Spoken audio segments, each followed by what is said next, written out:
Hello, good afternoon, good evening, and welcome to Coproduce Care's Chat for Care. I think we're now in our third week of doing these, and it's just been a way of carrying on the care debate after the snippets on the news. You can get to hear from health and social care leaders and thinkers about what's going on at the moment. So my name is Sophie Chester-Glynn and I'm the director at Coproduce Care. And a few weeks ago, we had the idea of going live with our interviews, which we've been doing on YouTube for a few months now. We're a relatively new organisation, non-for-profit. We started at the end of last year. And the whole idea was to open up the care debate. So hear about more experiences, hear about more of the commentary from people who are really involved in the care sector, and who we can learn from and really kind of engage with. So today I am absolutely delighted to have with me Vic Rayner from the National Care Forum. And she's going to come on and talk to us a little bit about what she's been doing and the lobbying with government that she's been doing. And it's really amazing how much they've been trying to open up to more people about what's going on in care, especially in care homes, and also talking about the other aspects of social care. So we'll hear more from Vic shortly. But before we get going, we want to drive as many people to this channel and to join in the debate, maybe start a bit of a watch party, I think they call it, and get people engaged. And Vic's going to be live with us, so we can actually ask her questions that are on our mind or find out what she thinks about certain things in social care. So if you could share this link, if you're watching it on Facebook or maybe it's YouTube or whatever, however you're watching us, share it with your social media. And if you're interested in more of the interviews that we're going to be having, then subscribe or like this page. If it's on YouTube, it'll be subscribe. If you're on Facebook, it'll be and you'll hear more from us. So we're looking forward to doing more of these. We've got people like tomorrow we've got Sarah Blackmore from the Regulator for Social Work. Then we've got next week or a couple of weeks later, we've got Professor Martin Green from Care England. So we're going to be very, very busy. So do follow us, subscribe. And if you've got questions or thoughts and you're on Twitter, then hashtag even chat for care. And then that'll also get the discussion going on Twitter. So I think that's enough intro from me. And I'm just going to bring in Vic, and she can talk a little bit about her organisation and what she's doing. So welcome, Vic. Thank you for coming on. Hi, thanks very much, Sophie. Great to be here. Is that great to still be here, sitting in the same chair I've been sitting in for weeks, it feels like. But yeah, it's good to be joining you. It's a different face. Yeah, well, thank you. But also, I've watched you recently on the Health and Select Committee for Health and Social Care. Mm-hmm. That's right. Yes, yesterday the Select Committee. Yes, that's right. Yeah. So you were on that, and you were you had some fantastic things to say, and we've been sharing them on Twitter. Mm-hmm. And I noticed you're still in the same room, obviously doing more of the same. So I get that you're doing a lot of this, and we're really appreciative for you to come down and talk to us again. But you're executive director at the National Care Forum. Yes. So yes. Tell you a little bit about that. Would that be good? Yeah. So the National Care Forum is a membership organisation, and we work with the not-for-profit bit of the care sector. You'll know as well as anybody, care sector is made up of a range of different types of organisations, and the ones who are members are those that are charities or not-for-profit organisations, housing associations, local authority trading companies. So a variety of different types of organisations, and they support people from across the whole spectrum. So all the people with learning disabilities, people with physical disabilities, mental health problems, people with lived experience of homelessness. So a whole range of different types of people who are supported, and a whole range of different types of services, including supported living, extra care housing, home care, and indeed, as you rightly say, care homes. So a good mix, and mostly within England, but some who operate services in Scotland and Wales as well. I didn't realize that you actually covered such a range of providers, so it's supported living as well. Yes, yes, indeed. Because what I mean, often the organisations we work with cover, are so great sort of local charities often who provide a whole variety of different types of services across a community. So that will include all the different types of care that you might need at different points within your life. Some of them offering services for children as well. So it's a real Yeah. mix across there, and I think that gives some really strong insight from those organisations about the real role of community care within those communities, which varies depending on which of those different services it is. And I know, having seen social care be so prominent now in the news, something that I've just never seen in my lifetime for all the wrong reasons. But is there anything that surprises you that people don't know about social care? Well, I think it's really difficult, isn't it? Because if you're in it all the time, you Mm. can't possibly understand that people don't know what's going on within it. I think, I mean, what's been written, this, I think, what's been very positive in some ways, for, as you rightly say, in some ways for the wrong reason, but is people have begun to understand care. People have begun to refer to care. I mean, I think these are sort of not to be sneezed at kind of moments, in a way that when the Queen made her address, only her fifth address outside of her annual kind of Christmas message, the second phrase within that included health and care workers. I mean, that seemed to me a very important moment in terms of recognition of just what an important role care plays. We know that all the time, but how important people see care's role within this COVID-19 crisis. So I think that's important. I think people are beginning to understand a bit more about what care organisations do. I think there's still a lot of misconception out there. So I've been commenting a lot around issues such as PPE, for example.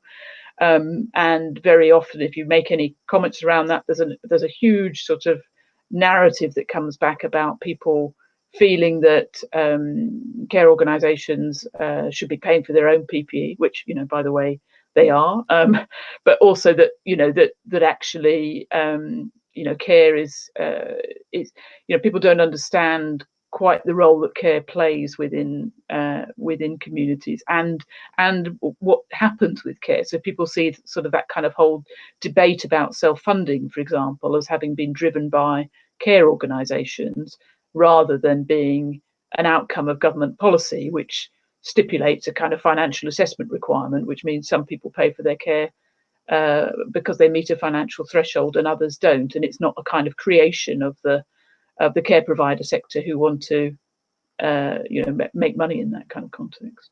So I Yeah. think this, so I think it's so, and I think what's complicated in this crisis scenario is that we're trying to have a set of discussions which are about how do we people need to get the care that they need, health and social care orientated in the midst of this crisis, but at the same time we're coming up against the assumptions and perspectives of people who are rightly, I think, arguing that we need a reform of social care more broadly. But this probably isn't quite the moment to have it. But we shouldn't wait too long to have it after this is over. I mean, I was going to ask that a bit later, but I might as well whilst we're on the subject. Sorry, I'm not following the list. Yeah, exactly. You're not following our plan. That's fine. Sorry about that. But the reform of health and social care, I know it's a massive biggie, but do you have any reservations about, obviously it's become now really quite political, but the only risk with things becoming more political is that sometimes things are rushed. And when you hear some of the rhetoric around trying to integrate health and social care, some people talk about making social care look and feel a bit more like the NHS. Do you think that there's a risk of social care losing its identity and that we need to find and articulate that identity a bit better amongst us? I mean, I think the first thing you said is, does it become too political? I mean, I think in essence, we need it to be as political as it possibly can be, because in a way, the politics of social care have kind of, the fact that people have been able to sort of sidestep it and put it to one, kick it in the long grass, whatever bit of terminology you want to use, that's been going on for years and years and years. And in a way, the politicization of it through this crisis, I think, it does mean that politicians on both sides of the House can no longer ignore it. So in a way, I think, it's difficult to get things done in a highly politicized climate, but actually we need all politicians to care enough about this issue in order to get the reform that we need sorted through.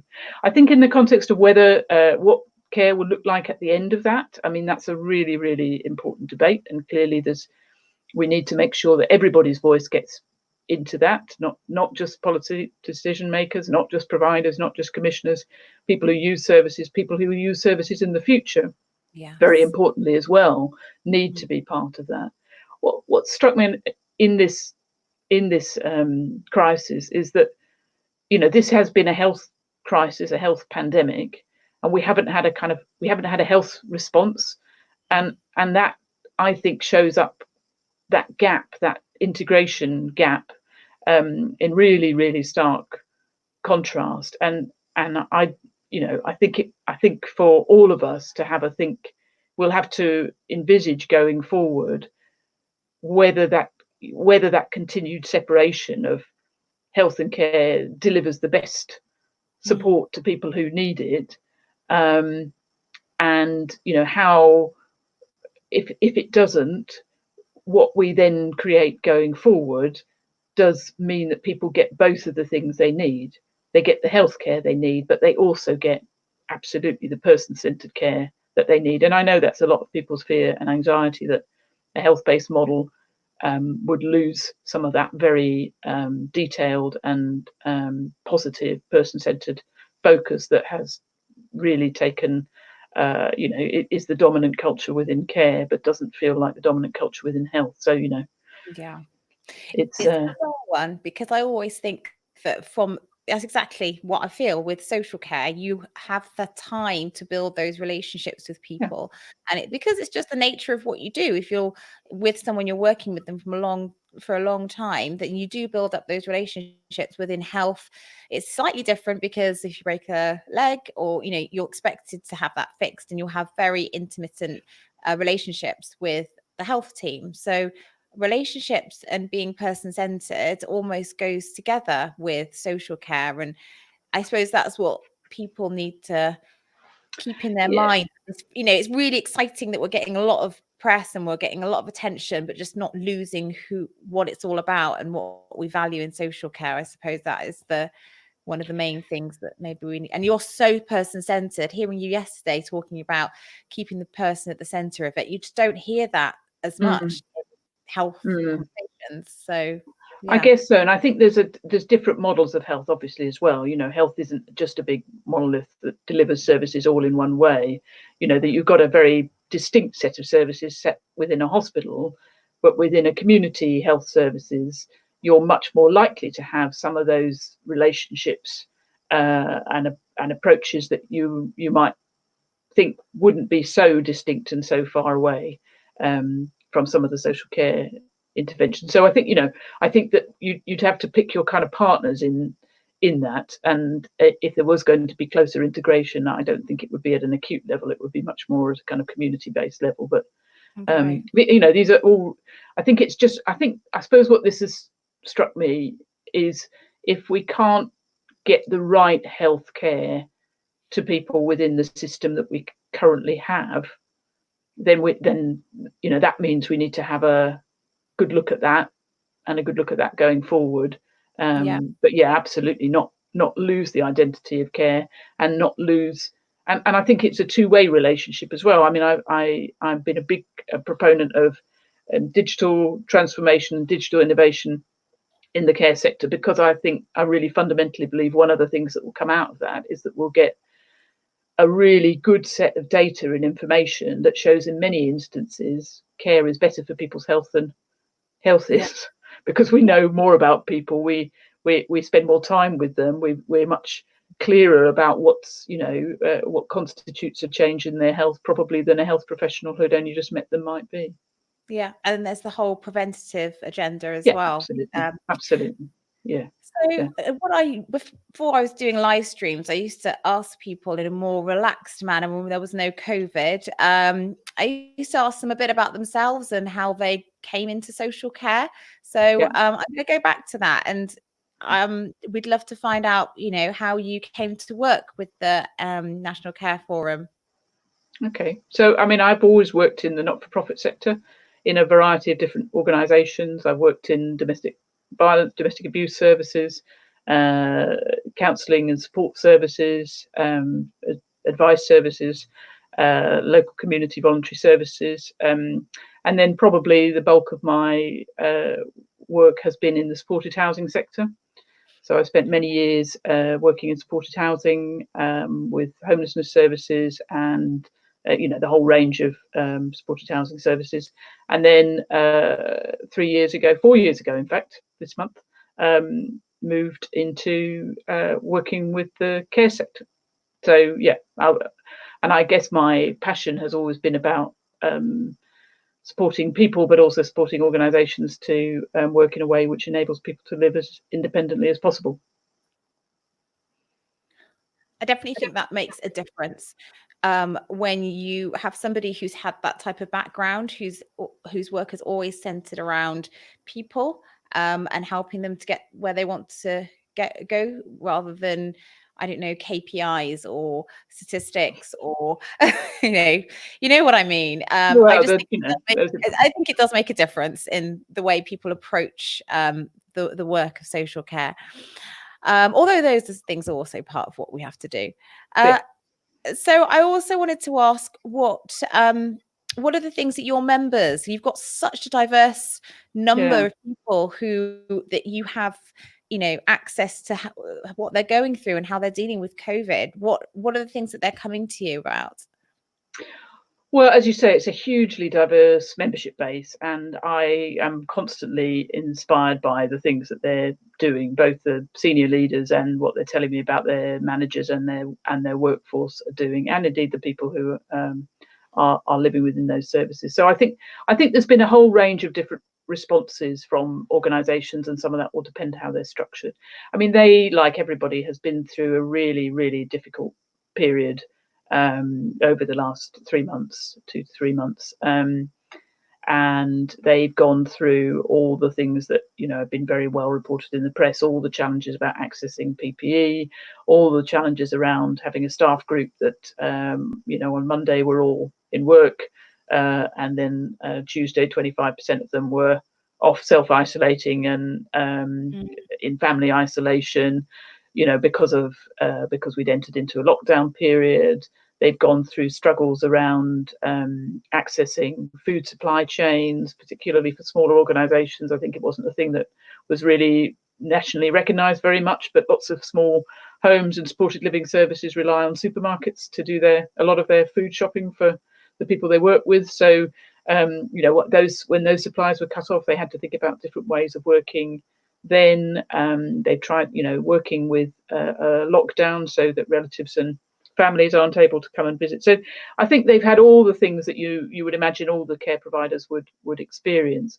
I guess what I think that NCF members do really well is they support each other. So we've done a lot of work around lots of forums, lots of virtual meetings such as this, bringing people together, sharing resources, sharing ideas.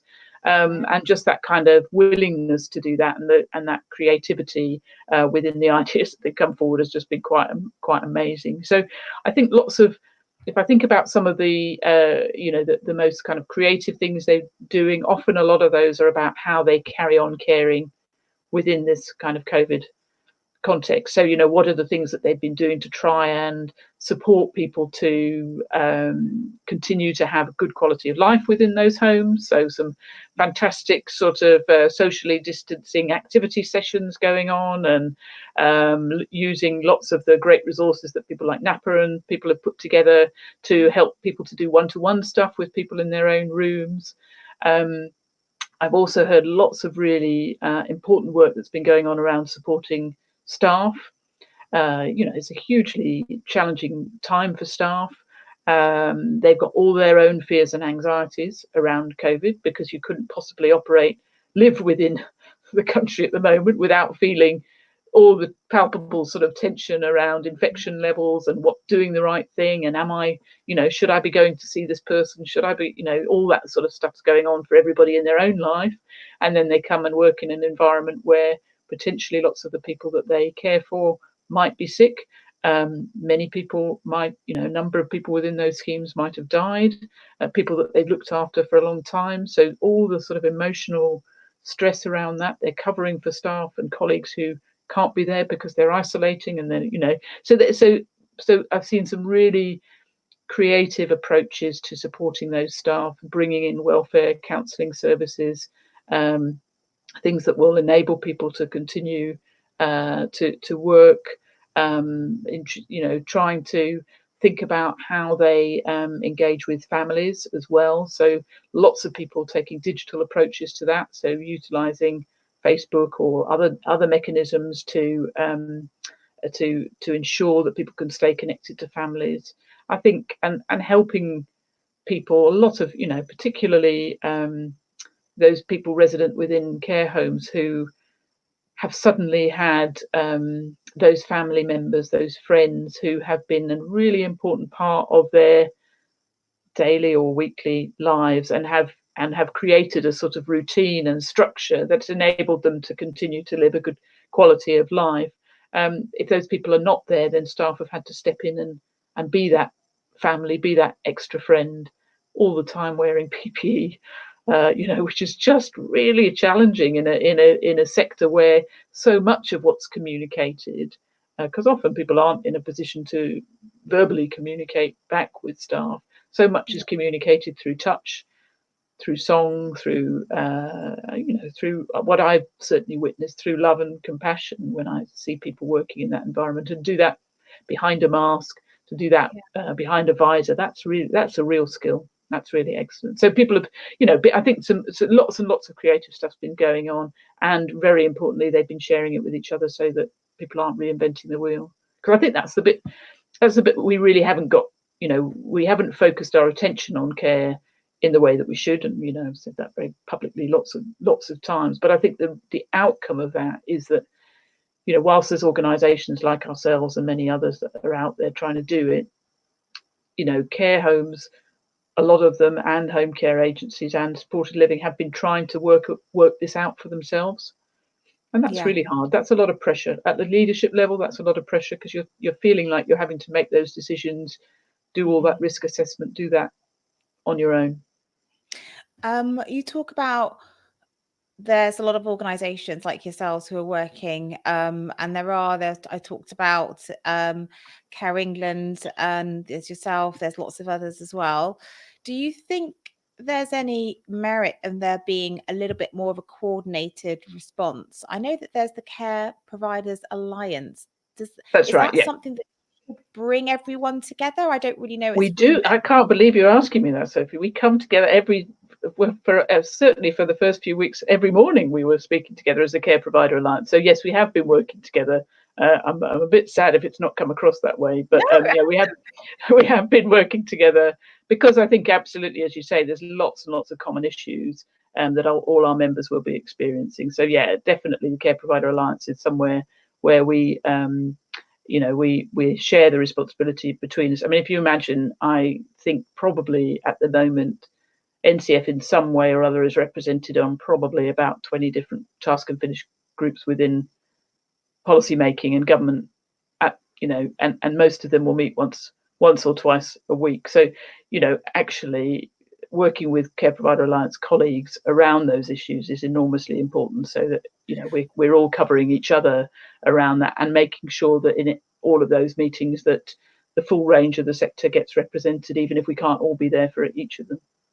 So could the Care Provider Alliance, I'm thinking of like an identity, again, I go back to that, as social care, could that be something where joint forces, not only just talking and supporting each other as a group, but also communicating out towards, as a unified force to say, well, actually, we cover pretty much everything in social Yeah. care. Yeah. And this is exactly, because sometimes you hear from government ministers saying, oh, it's such a difficult sector to deal with because it's so fragmented and there's so many different providers. But actually there is something there that could speak for a lot of us in quite a succinct, tidy way, potentially. I don't know how it works. Yeah, no, and I think that's, this has been, we've worked together very tightly around this, and we've previously been working together around some of the EU exit work. So, I think we've got much more of a structure in that kind of way, and a more kind of concerted, shared voice on some issues than we might have had previously, where it was more of an umbrella of umbrellas kind of thing. But now I think there is some of that potential there, and we're working it through. Yeah, it's not like you guys aren't working enough, that's for sure. What I was going to do, I was desperately trying to find the clip where Matt Hancock talked about this now infamous protective ring around care homes. But I didn't find that clip. I've got another older one from last week, so I'm going to play that just to change things up a little bit. That care home deaths in the last week for which we have data are still up 217% above normal. If you compare the last week by comparison to the average of the last 5 years, the week in that period, then they're up by 217%. So that was on Newsnight a few days ago. I think it might have been a week ago now. So what do you think about this protective ring from your members' point of view? Were they feeling that at the beginning of the pandemic? No.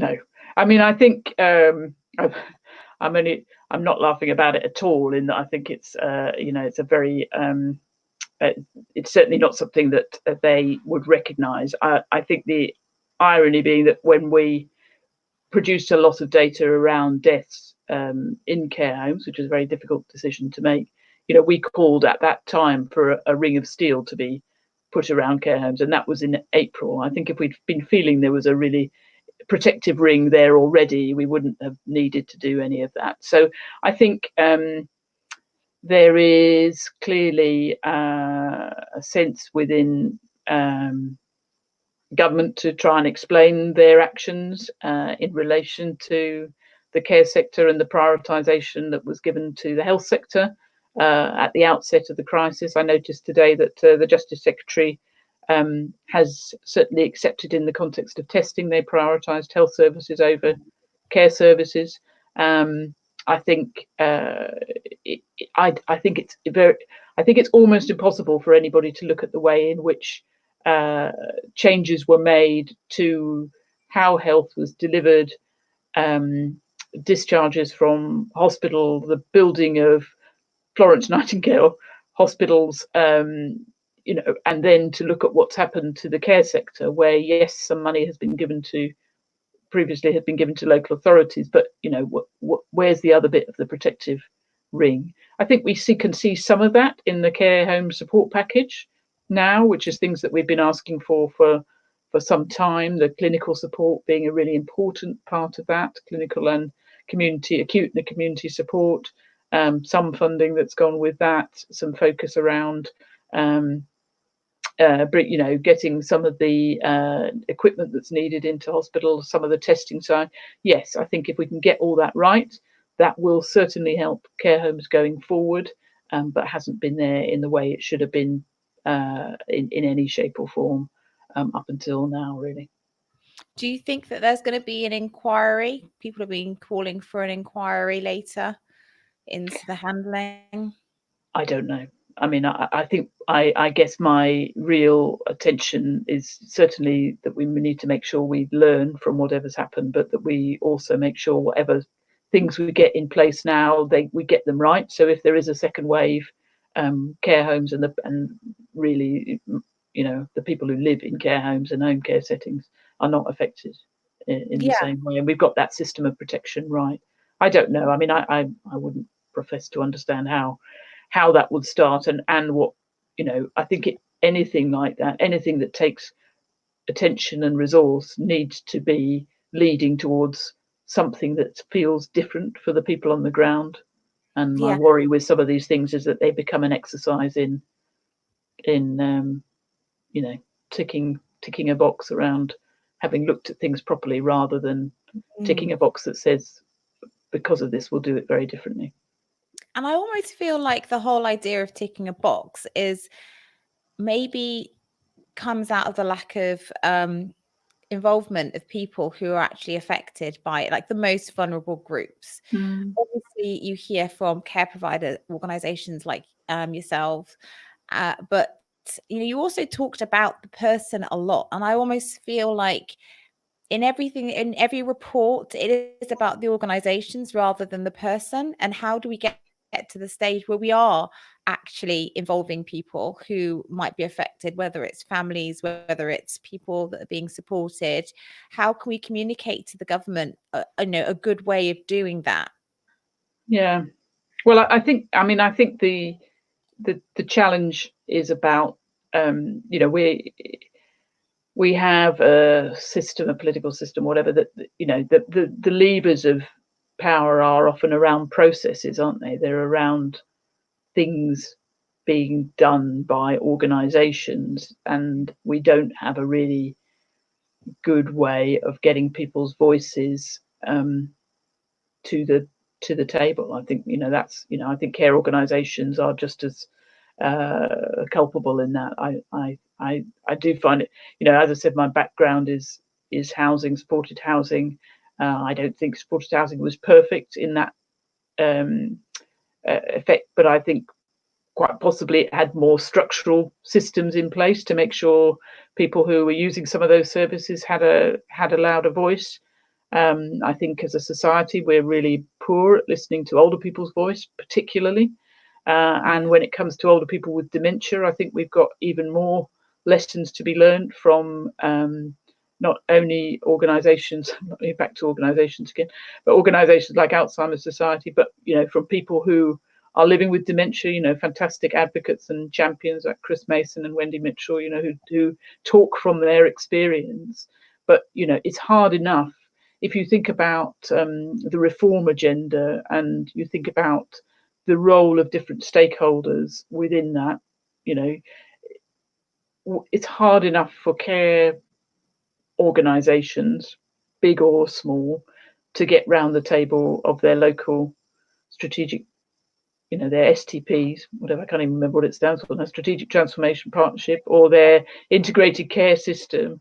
It's hard enough for organisations with resource behind them to get to those tables, never mind for somebody who is has an experience of using those services, or might be going to experience them in the future. So I think we've really got to think about setting, challenging that and making that making that much more part of what we expect from organisations, and how we make decisions. And other places, we've got I'm sure there are some fantastic examples. I mean, I know that there's some really interesting work going on with Social Care Future, who are busy, and I did some work last year with them at one of their events, trying to look at particularly older people's services and how you can make a better attempt at ensuring that older people are part of co-producing, part of developing future service models and options. But that is very different to other conversations that happen within the care sector that focus around, back to your KPIs and EBITDAs and various things that are part of are definitely part of that decision, those decisions. So now that we're having lockdown easing and people are starting to think about going back to some kind of normal, there we go, normal, what are your worries now for the social care sector? There's been a lot about the test, track and trace. Do you think we're... Yeah. I mean, my worries for the care sector is that lockdown suddenly becomes lock up for care homes and housing settings and supported living, that we don't think about all the same things that we're all busy thinking. Great, if we get out of lockdown, I'm going to do X or Y. I'm going to see my friend. I'm going to go to the pub. I'm going to do all these things. These are all things that people who are living within community settings will also be wanting to do, and their families will want to do with them. So I think what we can't let happen is that when we come out of lockdown, that we then say the only way to keep people safe is to keep them in, away from everybody else. I think that's not a fair way to do things. We've got to find ways that are safe and inclusive to enable people to get back in touch and do the things that they want to do. So I think that's one thing. I think the other fears are that without that, ongoing pressure on politicians and on policymakers at a local and national level, that all the talk of reform and the important things that have to happen next do get sidelined in what we know will be a massively challenging economic environment. You can already see the debate sort of shifting towards schools, will be then shifting towards how to support businesses. We're talking about having extra bank holidays to support the tourist industry. There's lots and lots of things that everybody's going to need coming out of this. And we've got a group of people that we're looking after and working with and supporting who can't move from the attention of those decision makers. And so it's about, my worry is that we, that we are fully equipped to use all the levers that we'll need to get them to sustain their focus, sustain their attention, and make sure we're ready for if a second wave comes along to be much better prepared and much better supported and still get our reform agenda going as well. I think that's a really good point. Like I said before, I really like the fact that you were talking about other services that weren't care homes, because I get worried about the bubbling issue around supported living, because from the supported living providers that I know, we just feel a little bit left out in terms of guidance, and we're already on the back foot because care homes are actually really prepared for infections. You've already got the in-depth infection policies for when there's an outbreak in flu or diarrhea, DNV, and you're kind of geared up, and you have to do business continuity plans and testing a couple of times a year.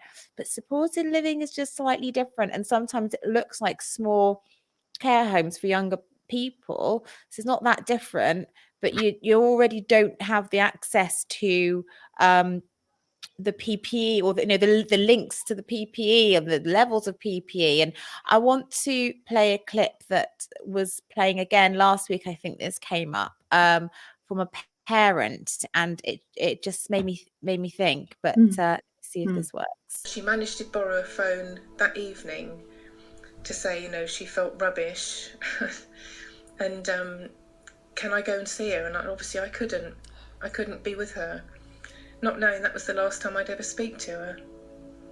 It was awful. So, as a mum, that's the hardest thing I've ever had to do.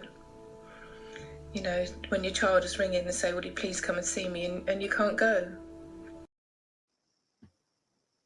Yeah. So, yeah. So my question is, I did put it to Helen Waitley as well last week. Are supported living homes, I know we hope not, but is there a risk that they could be the next thing that we're talking about instead of care homes in a few weeks' time?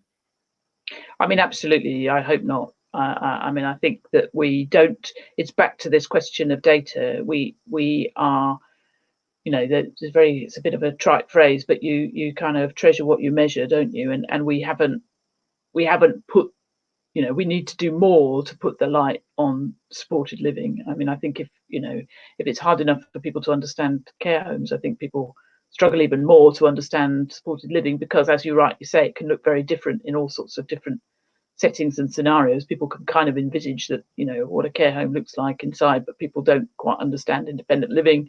They don't understand supported living in that same way. So I think we need to make sure we get the data right. I know that clip that you showed me was on the day that there was a focus on the figures around people who died with learning disability and autism. And what was very difficult on that day was that the figures that came from the regulator, particularly,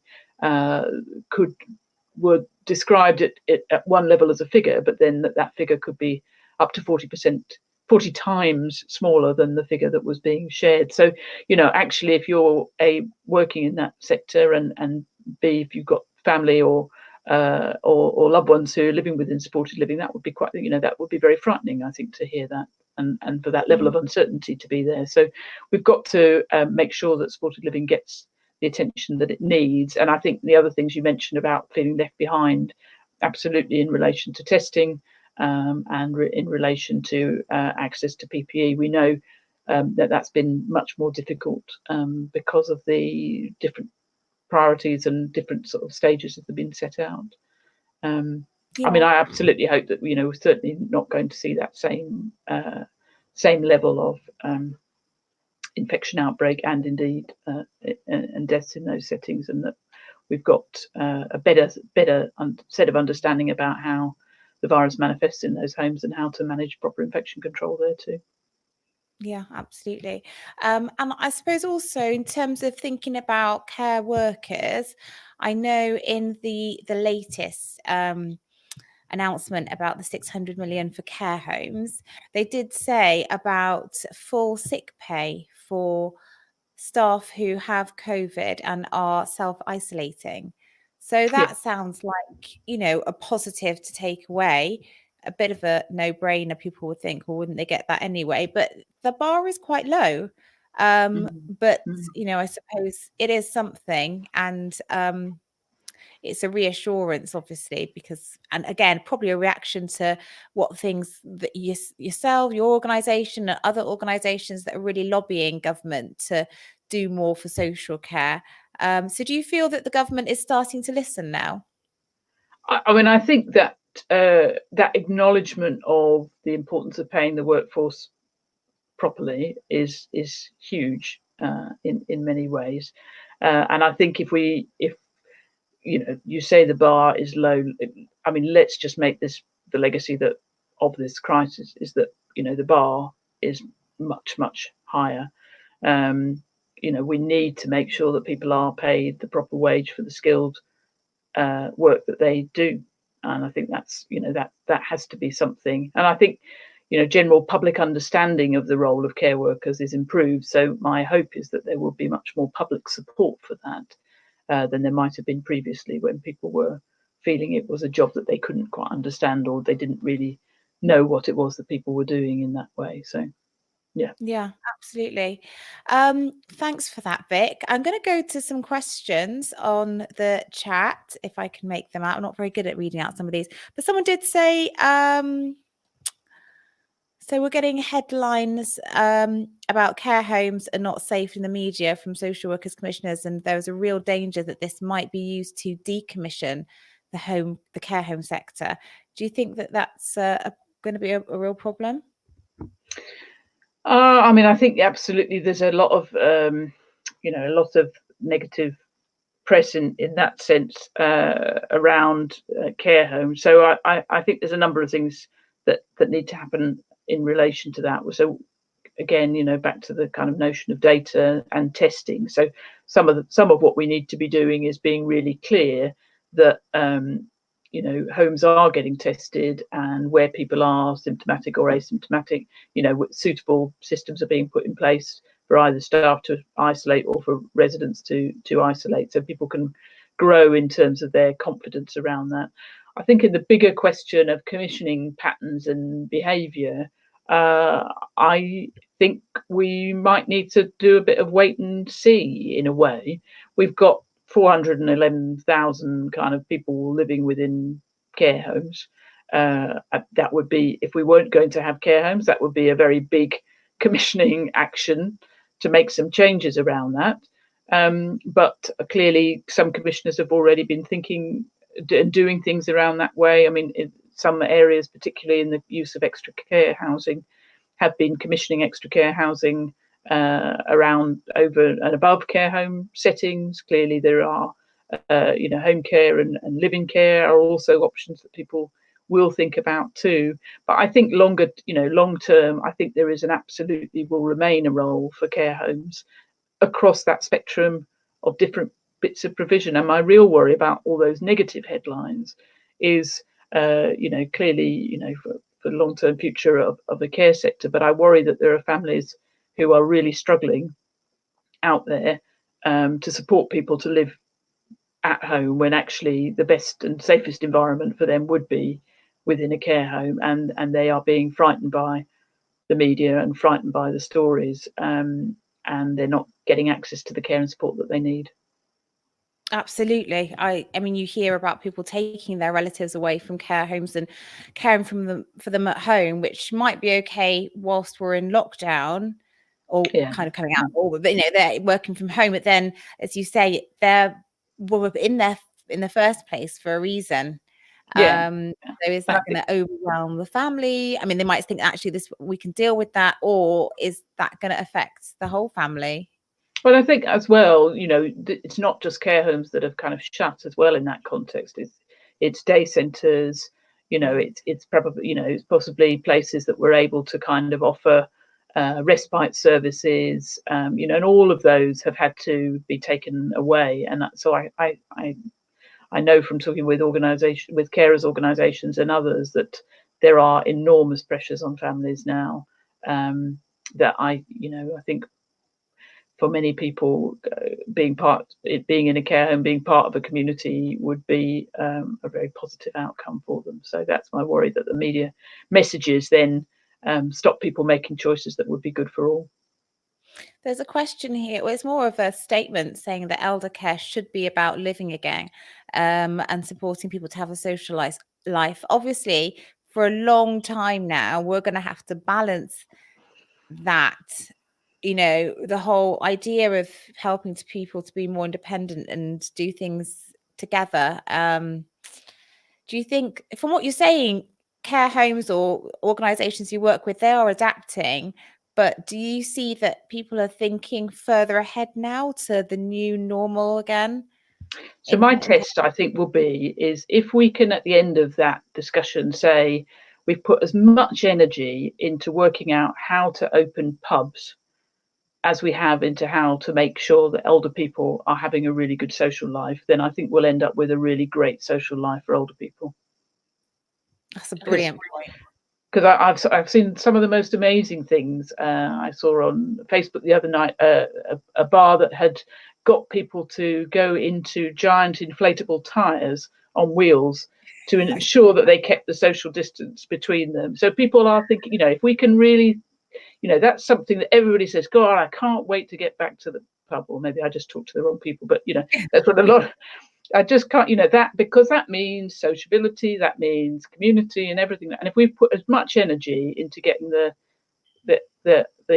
care sector and the kind of sociability functions in care homes and in home care settings back as we are to getting the great British pub going again, then we'll have done well. Absolutely. And also, I've seen things in care homes. It's not here. I can't remember which country it was, where they had like a room with a screen, not like when you're in prison, but literally a lovely room with a screen, right. And people can just talk with the screen with their relatives, so they could still come and visit the home and not stand in the garden or whatever.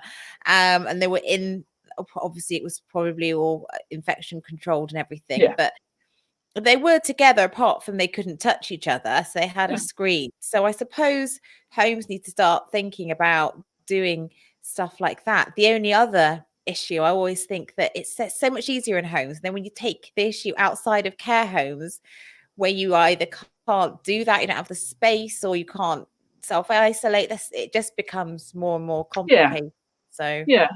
But again, I think it isn't beyond our imagination to envisage. So I've mentioned day centres, for example. Now, not everybody's a big fan of day centres. I know it's a model that some people like and some people don't, but they are an integral part of lots of people's communities, and they provide respite and they provide community for those who are at home and are in receipt of home care. So perhaps again we need to think quite urgently about how we make that provision safe so that people who are at home can get back to be part of a community, because it's vital. We're hearing lots about mental health and support. We know that for lots of people, be they working age or older people, being part of a community, being valuable and being able to contribute to a community. I mean, you've all these amazing things that older people do to contribute to communities, whether they're living in care homes or otherwise, have also been lost. So we're losing all that resource too. It seems to me, we've got to take that kind of spirit of Sir Captain Tom Moore. Everybody thinks he's incredible and he's contributed amazingly, and we've got vast numbers of people across our communities who can and have and would continue to contribute enormously as volunteers, as as readers to children's books, as mentors, as all sorts of stuff. And if we don't get that resource going again, we're going to be much poorer as a society across the board. Absolutely. And just not seeing people who are receiving care or being cared for as, the rhetoric in the Chancellor brings out, the budget, that's the one. That's the one, yeah. About we've got to fix the problem of social care. We've got to, it's some problem that we don't really know about, but it costs us a lot on the bottom line. We need to just fix this issue. When actually, what's loads of the stuff that you've said tonight has talked about some of the great things that people are doing in the community with others. The whole idea of that intergenerational, mixing older people with children. There was something on the TV not long ago where children were coming to care homes, and it's yeah. I mean, it's changing it, isn't it? It's not fix fix social care. It's unlock the resource of social care. And I think that's, I mentioned colleagues at Social Care Future, and I think that's what they very effective at talking about, really, that this has got to be focused around assets, and this is, but it is about, each one of those residents in a home or people who are receiving, they've had some amazing lives, amazing stories to tell, and maybe the amazing stuff is still to come. And that's, that if we end lockdown by saying, we don't want to have, you people are too precious, whatever the narrative is, but I think we've got to really kind of shift it to actually everybody wants to be back engaged within communities. How do we make it safe for that to happen? I probably should mention, because I didn't have time to mention this last week when I was doing interviews, about PAs. You said that, do you support PAs? Is that part organised? So in our membership, we haven't got people who directly employ their own staff, and nor do we support PAs directly. So no, okay, we don't. Do you come across any of the issues that they're facing at all in any of the meetings that you have or what you've heard? Yeah, I mean, absolutely. We've worked so clearly key partners that we would work with, including Skills for Care, who do run support for PAs directly, but also we work very closely with Think Local Act Personal, that will has lots of engagement, obviously with people who are directly using services themselves, but many who will employ PAs themselves. So yes, I certainly do hear lots of those perspectives, but wouldn't say that we represent them. No, that is next. I don't think we hear too much about that, but there was a lot on our hashtag Chat for Care last week about PAs, and I definitely want to open that conversation up at some point. And I think Sky as well is a good source of resource around that. So Social Care Institute for Excellence. So I think there are, but we don't, and it's a good challenge because it's something that I need to kind of think about why we don't. So yeah, no, that's fine. Well, we're coming pretty much to the end now, and I think safe to say thank you for everything that you're doing. You're out there, you're talking, you're everything you say about social care is just all the right sounds really for more people to hear, whether it's to a select committee or whether it's on the news or whatever. It's really good, and I think we all appreciate it. So please do keep it up. But how are you able to cope with lockdown? How are you able to switch off? What do you do? Gardening, or I don't know, watch a box set? Do you have time to do that? So yeah, I mean, I probably do much as lots of people do. I don't do an awful lot of relaxing actually at the moment, it'd be fair to say, but I have a lovely family, and so I'll no doubt once we finish this, I'll go downstairs and discover nobody's made any tea. So that will be my relaxation to sort that out. And More chores. Pardon? More chores. More chores. Yeah.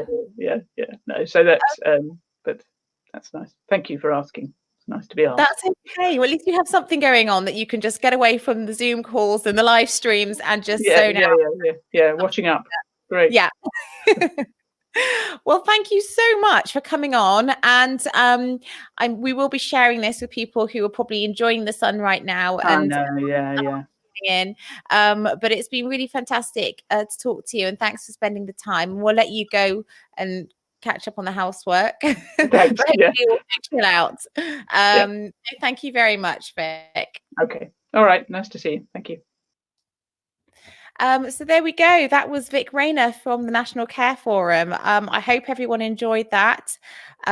I definitely enjoy hearing from her. Like I said before, she's very inspirational. I love the fact that she's always talking about person-centeredness. She's trying to get their, social care a bigger voice.